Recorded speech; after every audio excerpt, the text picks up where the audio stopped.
মুর্শিদ আমার হুজুর সাকি মহিমা জাহানে গলার মালা বানাইয়া ধীরে ধীরে টানে হিমদে হিমদে।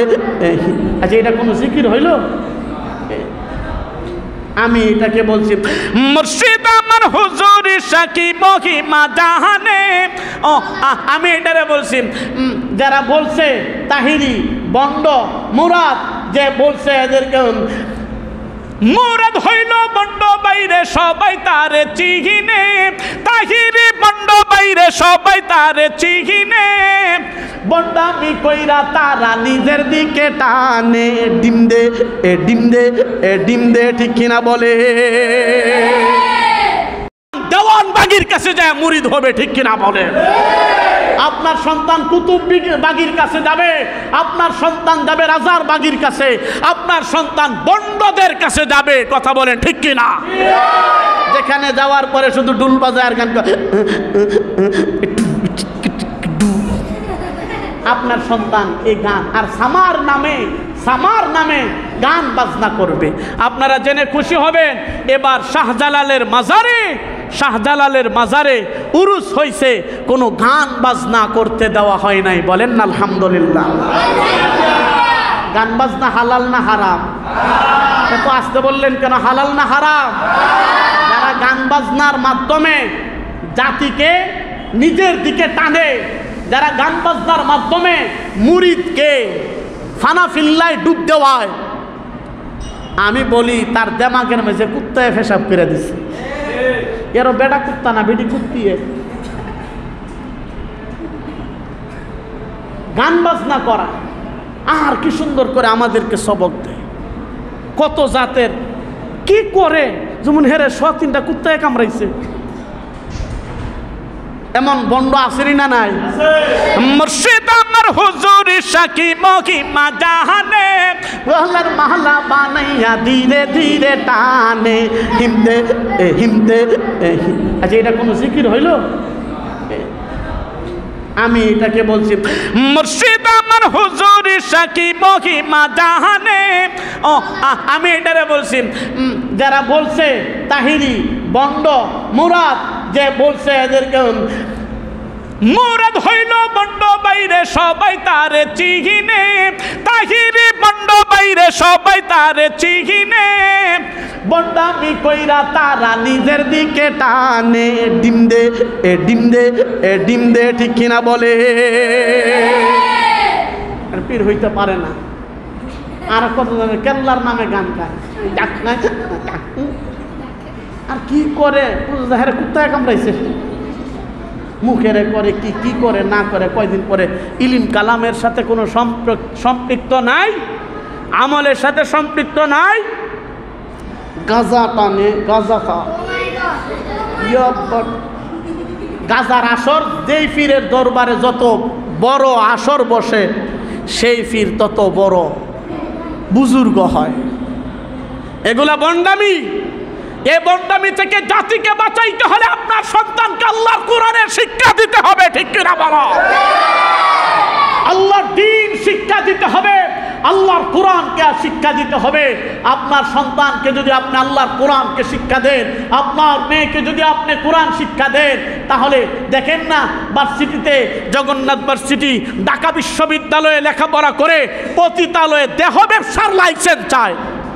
আমি বলছি যে অনতি বিলম্বে এদেরকে আইনের আওতায় এনে শাস্তি দিতে হবে, ঠিক কিনা বলেন? এ মুসলমান, আমি বলছি যদি ডক্টর ইউনূস সাহেব এদেরকে পতিতালয়ের লাইসেন্স দেয়, দেহ ব্যবসা মানে আপনারা যে কাজ করেন না, এই দেহ ব্যবসা এটাও একটা কাজ, এটার জন্য লাইসেন্স দিতে হবে। আমি বলছি বাংলাদেশে যদি এই লাইসেন্স দিতে হয়, এই দেশের যুব সমাজ মুসলিম মিল্লাতের রক্তের উপর দিয়ে দিতে হবে, ঠিক কিনা জোরে বলে? एक सेकेंड, जब तक जिस्म में एक कतरा खून बाकी रहेगा, যত সময় পর্যন্ত ধমনীতে এক ফোঁটা রক্ত আমাদের শরীরে ধমনীতে চলবে থাকবে, নারী নীতির নামে বন্ডদেরকে আমরা বাস্তবায়ন হতে দিব না, ঠিক কিনা বলেন? আমরা এটা একমত কিনা? আমরা যদি এমন হয় এই দেশে আপনার সন্তান আমার সন্তান গুনার দিকে ধাবিত হবে। এই জন্য আব্বা, এই জন্য যুবক বলি, আল্লাহর কোরআনকে আমাদের বন্ধু বানায়, আল্লাহর কোরআনকে আমাদের মকসুদ বানায়। মুসলমান রবিয়াতুর রায় রহমাতুল্লাহি আলাইহি, আচ্ছা অনেক সময় হয়েছে,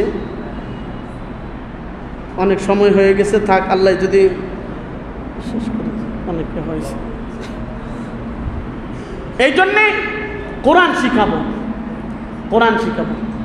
আর যারা তালিবুল ইলম আছে, অনেকের আছে পড়তে পারে না, মনে থাকে না, কি করবেন? ইমাম ওয়াকি রাহমাতুল্লাহি আলাইহির কাছে ইমাম শাফি যায় বলেন, হুজুর আমি পড়ি, আমার মনে থাকে না। শাকাউতু ইলা ওয়াকি, শাকাউতু ইলা ওয়াকি'in সুআ হিফযি فأوصاني إلى ترك المعاصي فإن العلم نور من إلهي ونور الله لا يعطى لعاصي। ইলম শিখতে হলে এই পাত্রটারে আগে পবিত্র করতে হবে। স্বর্ণ দামি পাত্রটাও, যে স্বর্ণটা রাখে দামি পাত্রে রাখে, ইলম হইল পৃথিবীর সবচাইতে দামি বস্তু। যেই পাত্রে রাখবে এই পাত্রটাকেও গুনাহ থেকে পবিত্র রাখতে হবে। তাই রেগে ইলমটা বসার জন্য একটা পাত্র চায়, মানে একটা বর্তন, থাল বা কি যেটা বলেন, এটা চায়। ফাইন্নাল ইলমা নূরুম মিন ইলাহি ওয়া নূরুল্লাহি লা ইউতা লিআসি। ইলম হলো আল্লাহর পক্ষ থেকে নূর, এই নূরটা গুনাহগার বান্দাকে আল্লাহ দেয় না। এই জন্য হযরত আলী রাদিয়াল্লাহু তাআলা আনহু বলেন, রাযিনা কিসমাতাল জব্বারি ফিনা লানা ইলমুন ওয়ালিল আ'দাই মাল ফাইন্নাল মালা ইয়াফনি আন করিব ওয়া ইন্নাল ইলমা ইয়াবকা লা ইয়াজাল। হযরত আলী বলেন, আমরা আল্লাহর বন্টনে সন্তুষ্ট,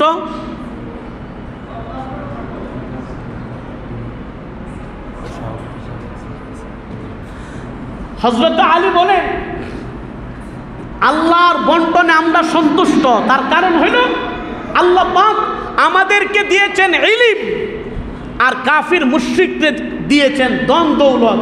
ধন দৌলত এটা দুনিয়া থেকেই চলে যাবে, দুনিয়া থেকে যাওয়ার পরে তার ধন দৌলত তার থেকে আলাদা হয়ে যাবে।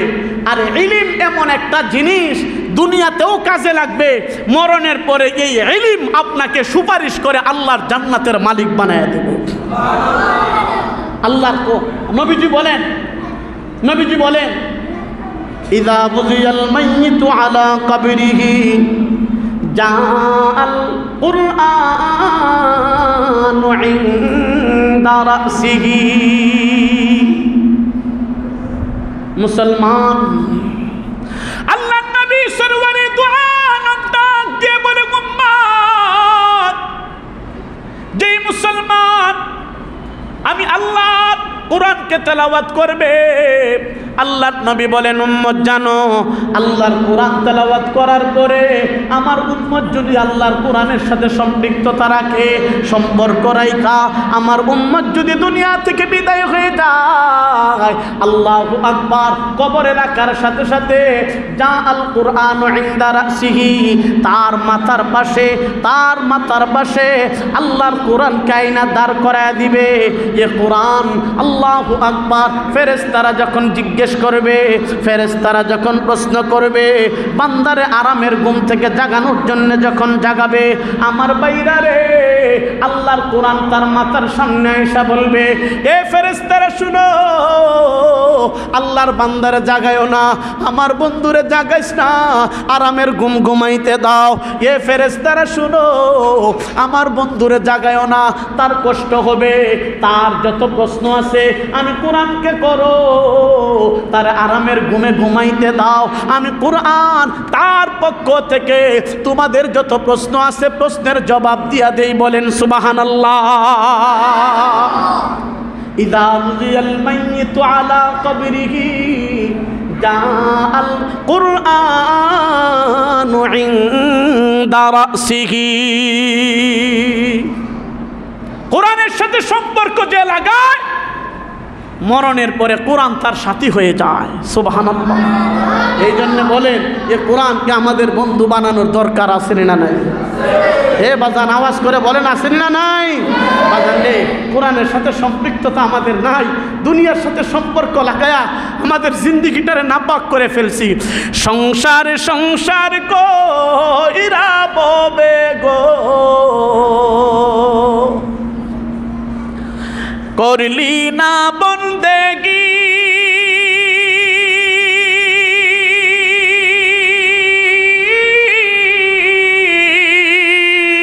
কিভাবে কাটাইবি মনরে কবরের জিন্দেগি রে, বোরে জীবন গুনাই গুনাই গেল রে, বোরে জীবন গুনাই গুনাই গেল রে। বাড়ির পাশে পুকুর পারে গো, বাবা বাঁধবি বাঁশের ঘর,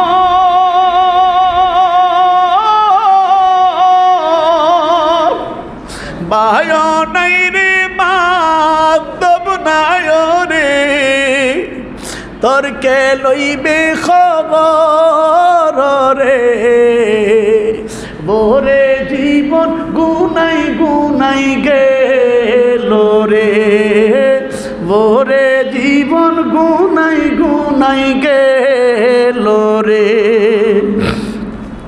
ধন সম্পদের মায়ায় পড়ে গো,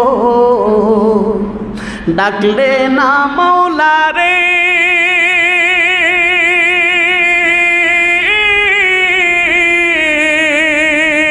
কি জানি কি উপায় হবে গো, অন্ধকার কবরে রে, বোরে জীবন গুনাই গুনাই গেল রে, বোরে জীবন গুনাই গুনাই গেল রে। ও বাজান, এই জন্য বলেন তো কোরআনের সাথে আমাদের সম্পর্ক রাখার দরকার আছে না নাই? বাজান রে, কখন মারা যায়, কখন আজরাইল আইসা সামনে আপনাকে আমাকে থাবা মেরা দেয়। হে বাজান, এই জন্য মরণের আগে মরণের সামান তৈয়ার করা। বাজান রে, জানা নাই আজরাইল কখন আইসা আপনার আমার রুহটারে নিয়ে যায়। হে বাজান, পৃথিবীতে কেউ ছিল না, এখন আছে, আবার আপনি আমি থাকবো না, এখন আছি থাকবো না। হে বাজান, এই জন্যে কবরে যাব, কবরের সামান নিয়ে যাইতে হবে। আব্বারে, এই জন্যে বলি, আল্লাহ বলছেন ওয়ানফিকু মিম্মা রাযাকনাকুম মিম্মা তুহিব্বুন। আল্লাহ বলছেন বান্দা তোর তৌফিক আছে, তৌফিক আন্দাজা আল্লাহর রাস্তায় দান কর, আমি আল্লাহ এটারে বড় পছন্দ করি। বলেন না সুবহানাল্লাহ। এই জন্যে আপনার তৌফিক। ও বাজান, দুনিয়া এমন একটা জায়গা, কেউ খায়াও শেষ করতে পারছে না, কেউ নিয়েও যাইতে পারছে না। কেউ খায়া শেষ করতে পারছে? কেউ নিয়ে যাইতে পারছে? কেউ খায়াও শেষ করতে পারে নাই, কেউ নিয়েও যাইতে পারে নাই। এই জন্য আমি বলি, সম্পদ খাবে লুকে, দেহ খাবে পুকে। ঠিক কিনা বলেন? সম্পদ লুকে খাবে আর এই দেহটা পুকে খাবে। হে বাজান, এই জন্যে যা আল্লাহ আপনাকে দিছেন, আপনি আল্লাহর রাস্তায় দান করবেন, আপনার তৌফিক আন্দাজা দিবেন, বেশি দেওয়ার দরকার নাই। এটা আবু বকরের মতন তো আমাদের ঈমান হয় নাই, আমরা যে বেশি করে দিব। আবু বকর কেমন দিয়েছেন, এমন একজন ব্যক্তি ছিল, ও পেহলা মুমিন, পেহলা মদদগার, ও পেহলা সাহাবী, নবী ने जिसे हर कदम पर दुआ दी, वो अफजल बशर बाद अंबिया के, वो जान सदाकत, वो जान वफा है। फरिश्ता उसी की नमाजों पे आशिक, उसी की अदाओं पे आशिक, उसी की दुआओं पे आशिक, नबियों से कमतर, इमामों से आला, मोहम्मद से हरदम वफा करने वाला। बोलें अल्लाहु আকবার। ইনি ছিলেন আবু বকর। আল্লাহর হাবিব বলেন আবু বকর সাহাবায়ে কেরাম তবুকে যাইতে হবে, যার যা আছে আল্লাহর রাস্তায় দান করতে হবে।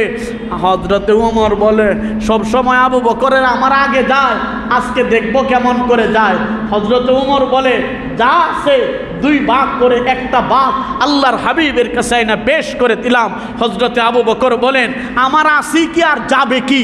হযরতে আবু বকর এমন একজন ব্যক্তি ছিলেন, ইসলাম কবুল করার আগে 70,000 দিরহামের মালিক ছিল।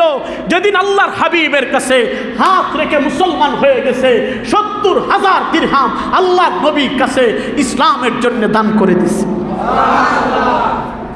হযরত আবু বকর সিদ্দিক, মুসলমান ভাইরা আমার, আবু বকর সিদ্দিক রাদিয়াল্লাহু তাআলা আনহু বাড়ির মধ্যে যায়।